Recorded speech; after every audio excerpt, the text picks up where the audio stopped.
अहो न्यायालयात काहीही घडू शकतं हो, त्यामुळं आपली आमदारकी जाते की काय याची धास्ती अनेकांना आहे।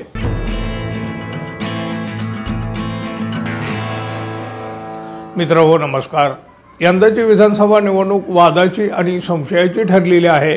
महाविकास आघाडीचं सरकार नक्की येईल अशी अनेकांची अपेक्षा होती। अहो महाविकास आघाडीचं तर काय हो, पक्की खात्री होती, 100% खात्री होती, पण तसं काही घडलं नाही। पूर्णपणे अनपेक्षित, धक्कादायक आणि तितकाच अविश्वसनीय निकाल आला। आता बघा, जो निकाल आला तो जनतेचा नाही तर EVM मशीनने दिलेला निकाल आहे असं म्हटलं जाऊ लागलं। अहो बरेच आरोप झाले, बरेच वाद झाले, बऱ्याच शंका घेतल्या, मोठी चर्चाही झाली।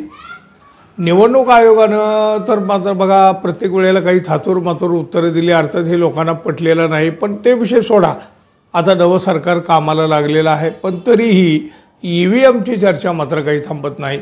महाराष्ट्र विधानसभा निवडणुकीचा निकाल जाहीर होऊन आता 2 महिने उलटलेले आहेत, तरी देखील या निवडणुकीच्या निकालाबाबत विरोधकांच्याकडून EVMचा मुद्दा पुन्हा पुन्हा उकरून काढला जात आहे। सत्ताधाऱ्याकडून त्यांच्या विरोधकांच्या या आरोपांना प्रत्युत्तर दिलं जात आहे।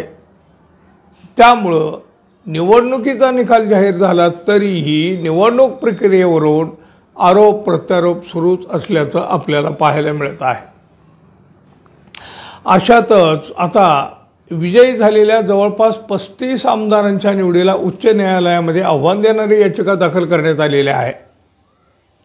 निवडणूक निकालाच्या विरोधात याचिका दाखल करण्याच्या शेवटच्या दिवशी या आमदारांच्या विरोधात मुंबई आणि औरंगाबाद खंडपीठामध्ये या याचिका दाखल करण्यात आलेल्या आहेत। त्यामुळं महाराष्ट्रातल्या निवडणुकीचा निकाल जाहीर झाला असला तरीही या याचिका निकाली निघेपर्यंत निकालाची चर्चा आणखी काही दिवस सुरूच राहणार आहेत। अहो एकीकडं विजयी उमेदवारांच्या आमदारकीवर टांगती तलवार असतानाच तिकडं महाविकास आघाडीतल्या 12 पराभूत उमेदवारांनी उच्च न्यायालयामध्ये धाव घेतलेला आहे। यामुळं अनेक आमदारांच्या आमदारकी आता धोक्यात येतात की काय अशी चर्चा सुरू झालेली आहे।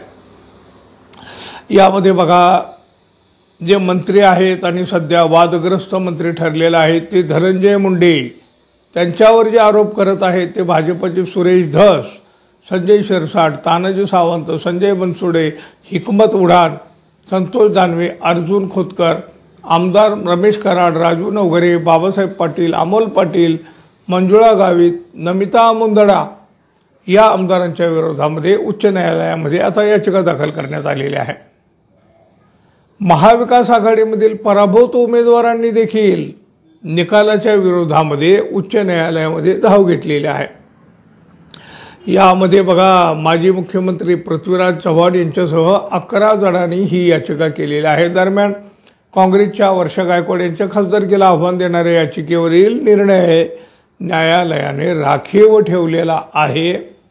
गायकवाड यांनी मागील वर्षी मुंबई उत्तर मध्य मतदारसंघामधून लोकसभा निवडणूक लढवली होती। त्यांच्या विरोधात भारतीय जनता पक्षाचे उमेदवार प्रसिद्ध वकील उज्ज्वल निकम निवडणुकीच्या रिंगणात होते, ते पराभूत झाले।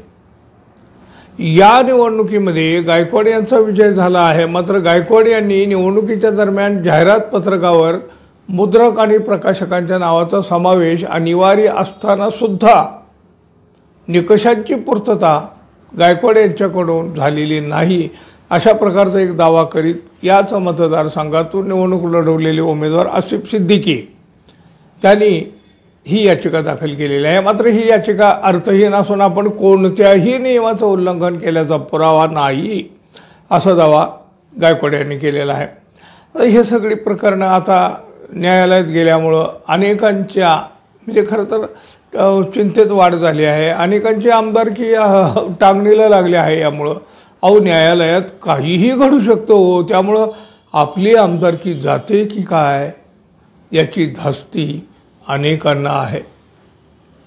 अहो यातील काही आमदार तर आता सध्या मंत्रिपदावर आहेत। अहो आमदारकी गेली तर मंत्रिपदी सोडावे लागू शकते ना हो, पण हा निकाल कधी लागतो यावर बरंच काही अवलंबून आहे।